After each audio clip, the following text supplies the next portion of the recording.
અધ્યક્ષ જગદીશભાઈ વિશ્વકર્માના પ્રવાસને પગલે ભારે ઉત્સાહ જોવા મળ્યો હતો। આહવા ખાતે ડાંગ જિલ્લા ભાજપ દ્વારા તેમનું અભૂતપૂર્વ અને ભવ્ય સ્વાગત કરવામાં આવ્યું હતું,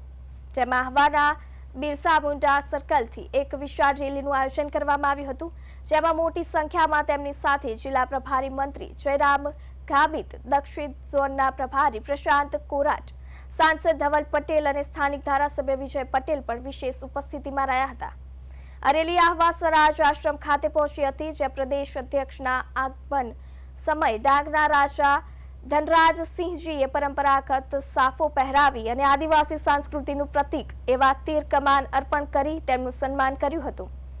આયોજિત જિલ્લા સંગઠન બૂથ સમિતિ કાર્યકર્તા સંમેલનમાં પ્રદેશ અધ્યક્ષે કાર્યકરોને સંબોધિત કર્યા હતા। સાથે સાથે હાલના સમયમાં ગેસ સિલિન્ડરની અછતના પગલે લોકસભા બહાર વિરોધ કરતા રાહુલ ગાંધીને સંબોધીને કોંગ્રેસ ઉપર પ્રહાર કર્યા હતા। પ્રદેશ અધ્યક્ષે કેન્દ્ર અને રાજ્ય સરકારની યોજનાઓ ગણાવી હતી અને કહ્યું કે ભાજપ સરકારે આદિવાસી સમાજના ભગવાન બિરસા મુંડાનું સન્માન કરવાનો શ્રેય લીધો છે। કોંગ્રેસના નેતા રાહુલ ગાંધી, કોંગ્રેસના સાંસદો અહીંયા અમારા ધારાસભ્ય, મંત્રી, નાયબ દંડક, સંસદ સભ્યો એ પ્રજાની વચ્ચે પહોંચે છે, પ્રજાના હિતના કાર્યો કરે છે। મારો બૂથનો પ્રમુખ સરકારી તમામ યોજનાઓ માત્ર ભારતીય જનતા પાર્ટીનો આખા દેશમાં કાર્યકર્તા એવો છે કે ઇલેક્શન માટે નહીં, સત્તા માટે નહીં, માત્ર ચૂંટણી આવે ત્યારે નહીં, પણ સરકારી તમામ યોજનાઓ એ લોકો સુધી પહોંચાડવાના, લાભ આપવાના કામ કરે છે। અને ત્યારે રાહુલ ગાંધી,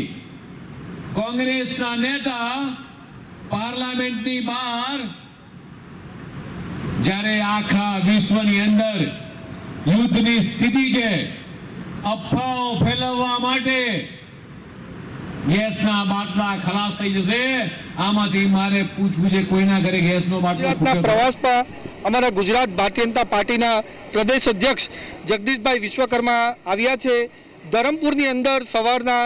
ભવ્ય બૂથ સંમેલન અમારી ધરમપુર વિધાનસભામાં કર્યું અને હમણાં ડાંગની અંદર ડાંગ વિધાનસભાનું બૂથ સંમેલનનું આયોજન કરવામાં આવ્યું। એમાં ડાંગના દરેક બૂથોમાંથી અમારા ભારતીય જનતા પાર્ટીના કાર્યકર્તા આવ્યા અને અમારા પ્રદેશ અધ્યક્ષનું એકદમ ભવ્યથી ભવ્ય સ્વાગત કરી બતાવ્યું અને સાથે વિશ્વાસ અપાવ્યો છે કે આવનારા દિવસમાં જ્યારે તાલુકા પંચાયત અને જિલ્લા પંચાયતનું ઇલેક્શન આવશે ત્યારે ડાંગ હોય કે ધરમપુર હોય કે કપરાડા હોય કે વલસાડ હોય કે પછી વાસદા હોય, દરેક જગ્યા ભારતીય જનતા પાર્ટીનો ભવ્ય વિજય તાલુકા પંચાયત અને જિલ્લા પંચાયતમાં થવાનો છે અને કોંગ્રેસના અન્ય પક્ષોનો પૂરી રીતે સફાયો પૂરા ગુજરાતભરમાં